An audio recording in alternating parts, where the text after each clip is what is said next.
For me, it's always about taking him out of his comfort zone and trying to show audiences something that they haven't seen before, you know? And we've seen a lot of Spider-Man swinging around New York City, so to get him out, not just of New York City, but to get him out of the United States and take him on this crazy European tour, just felt like it would be something fun to watch.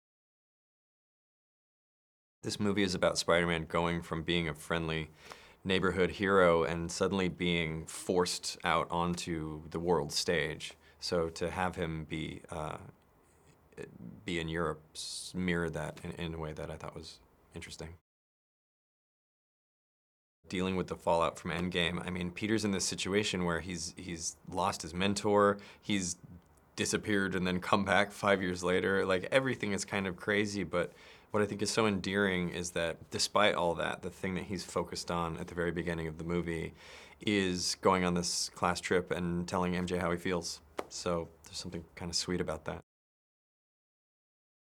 It is a really fun development process as someone who knew all the things that were going to happen in Infinity War and in Endgame to be writing the movie concurrently as those were being shot and edited.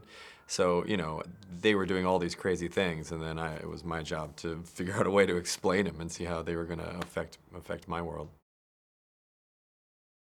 There's kind of two types of Spider-Man villains in the comics. There's characters that he has a personal relationship with that makes fighting them difficult, and then there are characters who just challenge him physically in a way that make things difficult for him. And when he's fighting these things that are essentially natural disasters, you know, you can't do much with webs when you're fighting water and when you're fighting fire.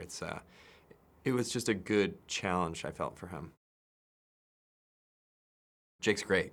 I mean, he brings so much to the role, and he's so smart, and he can do anything. So, yeah, it was like an absolute joy cracking this character together.